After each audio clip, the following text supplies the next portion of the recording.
Hey, what is up, everybody? Michael Crump back here again, talking about the latest and the greatest in PlayStation Homebrew news and much, much more. To begin, the very hottest news that is out in the PlayStation scene right now is this post from Andy, and it says, "Spoiler alert, don't update."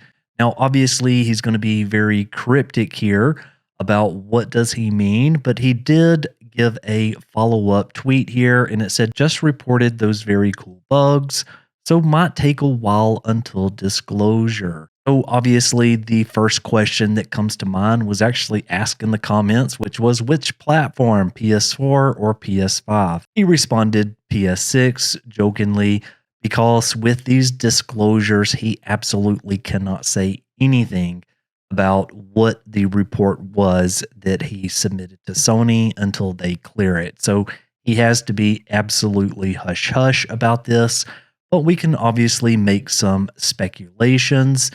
And one of those folks that's already made a speculation has been Control Execute here. And what he said was, if I had to guess, some userland+kernel exploit is coming to the PS5, maybe a 5.x, a 6.x, or a 7.x, but do not update. And then there was a follow-up here, and basically what he's saying is, no idea, nothing I could find if it was regarding the PlayStation 4.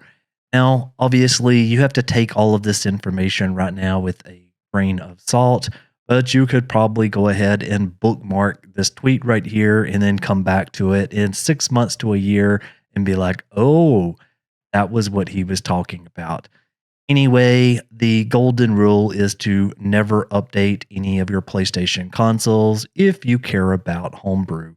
There is another update that came from Illusion, with that being a couple of updates. So it said fixed most soft locks, and then right here it says force enable Raven DLC. Now, what is very interesting about this is that Illusion just posted saying, I bypassed the DLC requirement for the Raven story in Gravity Rush 2.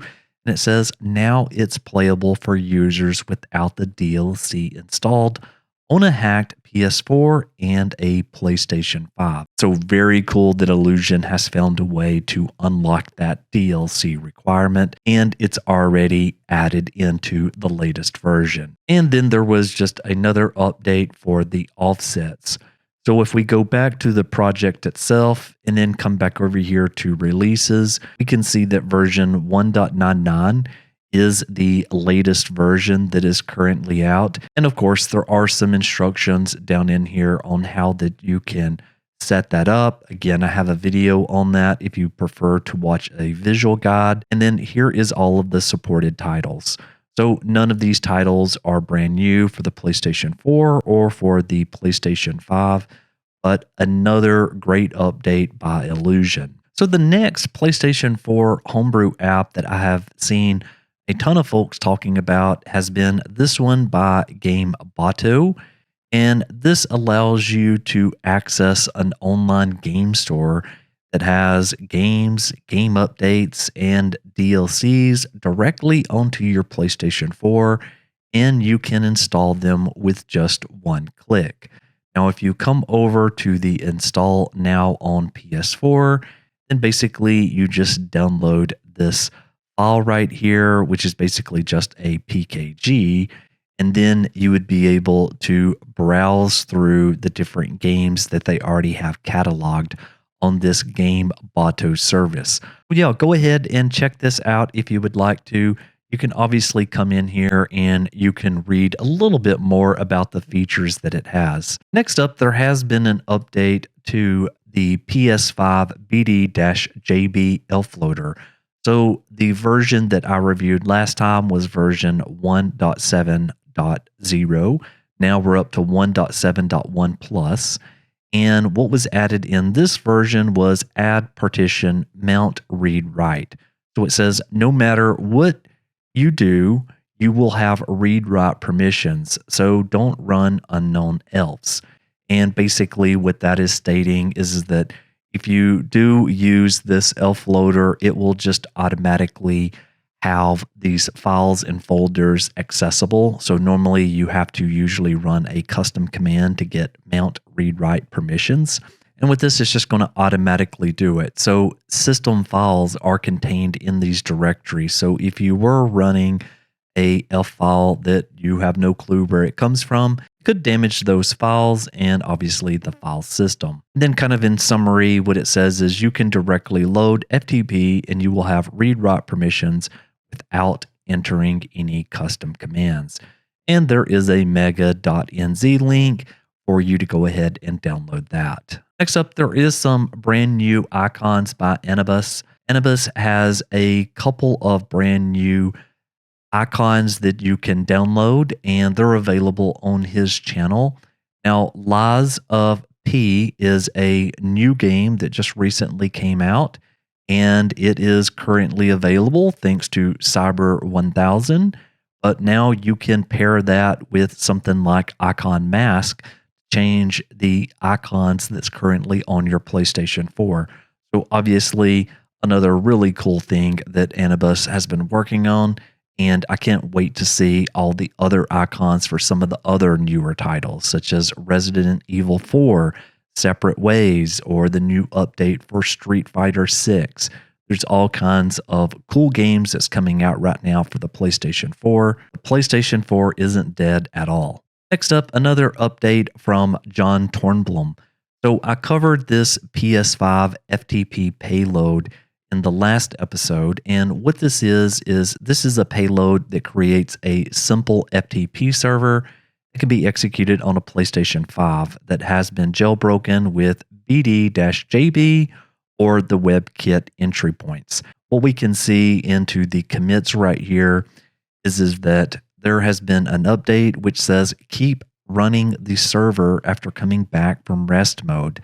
So it looks like this cleared up any issues folks were having with the FTP server not coming back online after they put their PlayStation 5 in rest mode. So this is just going to make it a lot easier. And then there was another update here that said wait until interfaces have been assigned an IP, but this is kind of more behind the scenes. So if you do come over here to the PS5 Payload FTP server, and you go over here to releases, then you can go ahead and grab the payload.zip file, which has the ELF file in it, and you can just send that over to your PlayStation 5 once it's on that waiting screen after you run the exploit. And then more PlayStation 4 news, and this is for a ESP8266 server as well as an ESP32. So this is by frwololo, which runs obviously one of the best PlayStation homebrew news sites. It's just frwololo.net.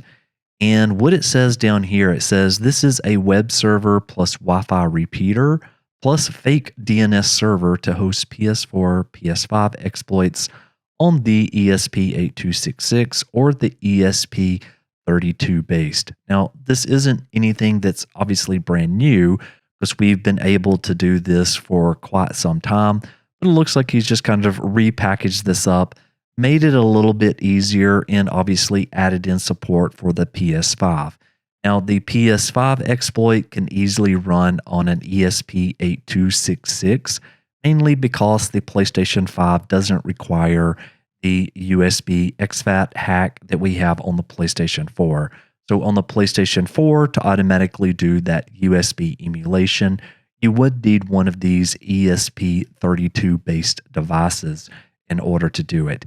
Again, I have a full guide on how to set up an ESP32-S2 to host your PS4 exploit, and it does the USB emulation as part of that as well. But anyway, if you are looking for more of an up-to-date server for the PS4 and the PS5, I would definitely check out this one by frwololo. And then there was a very awesome video that came out from Control Execute, and it was how do you mount a PS4 hard disk drive on Windows and then for specific partitions.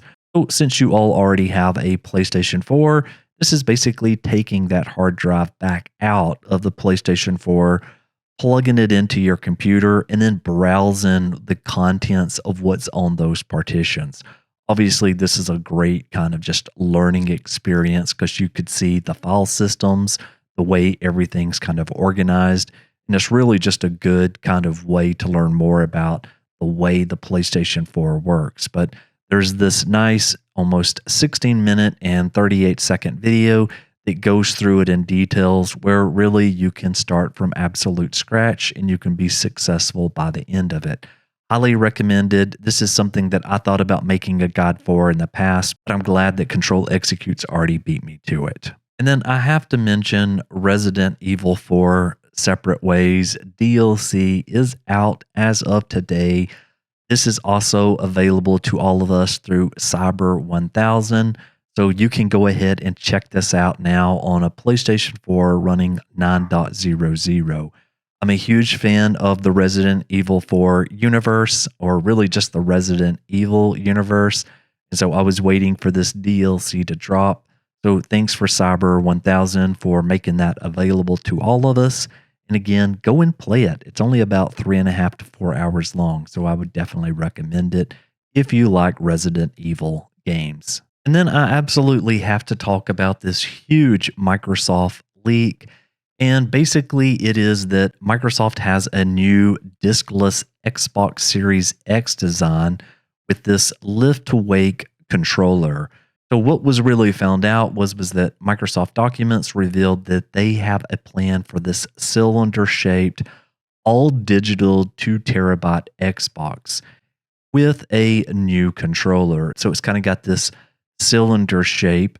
There is absolutely no disk drive because Microsoft really wants Game Pass to be the end-all ultimate way that they make money, not necessarily through disk, because disk or physical media, you can take that game and you can sell it to another person. You can bring it to a used game store and trade it in. Microsoft doesn't want any of that. So they're going with a completely digital new Xbox Series X, which is very similar to their S model that they currently have. So if I scroll down a little bit here, you can see that there is a full PDF document here. This shows all the way up to their roadmap that goes to 2030, which is absolutely amazing. There is a new controller, and so this kind of has this lift to wake, as they called it right here, engage and delight, lift to wake. So when you lift this controller, then it can do things like automatically turn on your Xbox. This is very similar to like a PlayStation 5 controller, or at least that's what it looks like over here to me. But this is also Bluetooth 5.2, and then there is a couple of other features that is in here too. So I definitely think that these are always interesting to see, at least what Xbox has kind of going forward. But definitely go and check out this article if you want to learn a little bit about it. And so the very last thing that I'll leave you with is that there was this cool mod for Mortal Kombat 1. Now, this is for the PC and more specifically for the Steam version. But if you are looking for kind of a free camera look or add-on to your game, well, you can absolutely get it with this. And one other thing that they did note is that they do have a 60 frames per second patch. Again, this is for the PC, but it is not compatible with this release. But if you do want to at least play around with a free camera, then definitely check out this GitHub repo. It has everything you need to go ahead and to activate that again for the PC. Well, that's going to do it for this one. Thank you so very much for watching, and I'll see you on the next one. Michael out.